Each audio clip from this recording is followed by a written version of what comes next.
Hi everyone. Today's video, I'm going to go over the two main reasons why someone with narcissistic personality disorder discards you, throws you away like garbage when they're done with this relationship and they're the one that leaves or walks away. It may be the same reason, but for two causes. How about that? When we use the word discard, and I've been making videos for many years, and I get a lot of great comments. Sometimes some people say I discarded my ex. I discarded them first. I hope that you don't look at people that way. We just need to pay attention sometimes to the words we use. We don't discard people, right? It doesn't feel good, but we are dehumanizing them. We discard trash, not people. It is dehumanizing. It's a form of objectification. We can objectify people financially, sexually, physically, emotionally, all of them.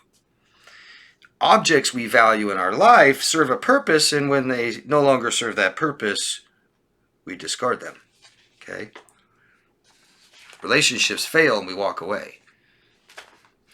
Everything else that makes you human is only noise to the narcissist. We don't maintain relationships with objects. Doesn't require maintenance. Plug it in, put a battery in there, clean it. That's about it. They will never reciprocate. They discard you when you no longer serve your purpose. All right? The noise, I was saying, is you. When you tell them what you need, what you want, and how you feel, what you value and what you believe, they don't care. If they are emotionally exploiting you, then all of that feels bad. You're not making me feel good anymore. Stress. I don't want to talk about this right now. Oh God, here you go again. If you make them feel bad and they're in it for feeling good, then they discard you, right? If you buy an object to make you feel good and it starts making you feel bad, go get a different object. Example, if I use you for great cooking because you made your favorite dish, which happened to be just so good, my gosh, I could eat this every day. Yeah? You guys ever had a meal you eat every day? I have. Go all summer eating the same thing for lunch every day. So good. Never get sick of it. Eventually you do. Yeah. And if you made my favorite dish, that's all I want. Not slop. So if you stop giving me the dish that I like and start serving me other things, like maybe I'm an immature little kid that hates vegetables. Why are you making vegetables? They're gross. I like what you make. I like the meatloaf, the spaghetti, whatever it is that you make. Stop giving me slop or I will not eat with you anymore. I will only come to eat when you serve that one meal I like. But what are you going to do? Serve that every day? Eventually you're sick of it. Eat your favorite meal. Every meal. How many days can you do that for? What they value are things like status and money, looks, sex, all of it maybe. But all of those things fade, don't they? Yeah? We talk about status, it's about power. You think politicians are happy with being a representative? No, they want to be a senator. Think they're happy being a senator? No. They want to be president.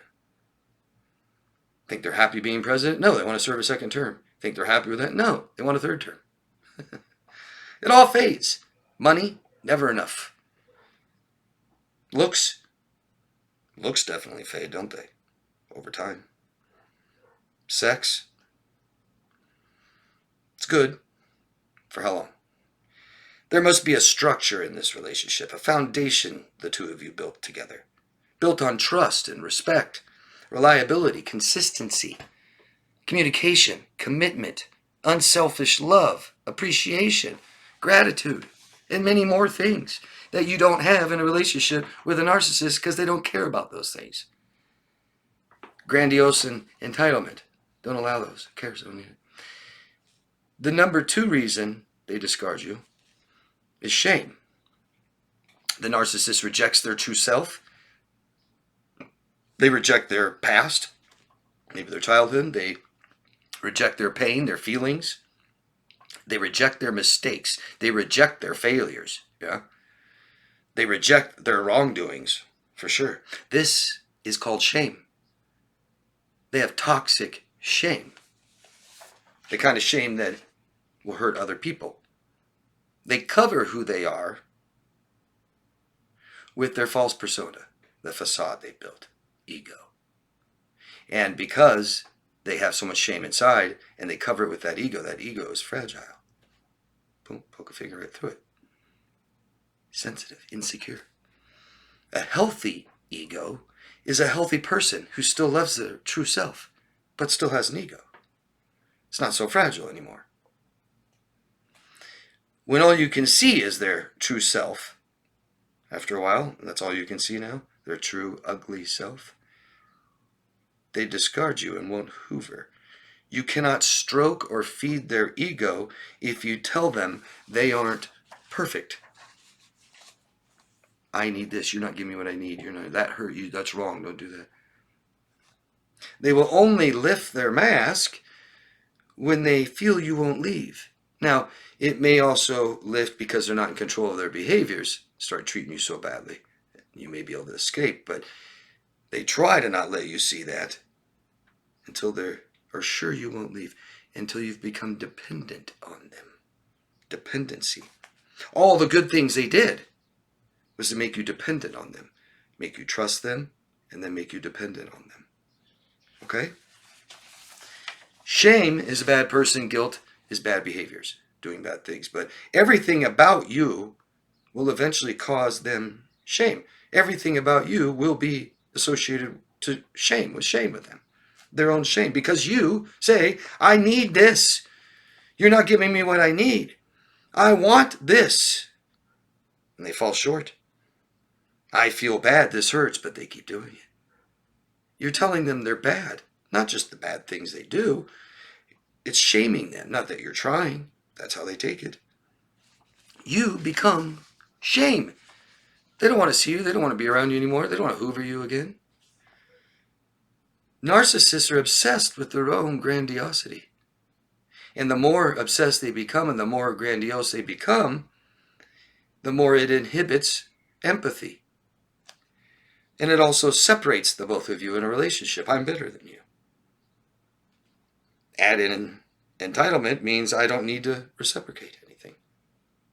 It's me. You should be glad to be with me. Don't forget, the narcissist wants adoration and attention. They are using you. When this stops, you are no longer useful. That's it. That's it. They do become attached. And they don't like themselves when they lose someone. They can't grieve. They might want you back to feel better. Then you remind them of the shame and they leave. What do you guys think about this? You think there's other reasons that have anything to do with these that they leave? I mean, if you say bored, I mean, you're no longer useful, right? You no longer make them feel good. What do you think? What kind of things do you think that they might leave you, if there's any other things? And if you feel comfortable sharing your own examples, myself and many others would appreciate that. And any questions you have, please ask me about this, okay? But we have to learn to love ourselves first. The only reason we have people in our lives that don't love us is because we don't love ourselves. Period. It might be hard to identify that. We might be lacking some consciousness of our own self. Ask questions, love yourself first, guys, okay? Thank you very much.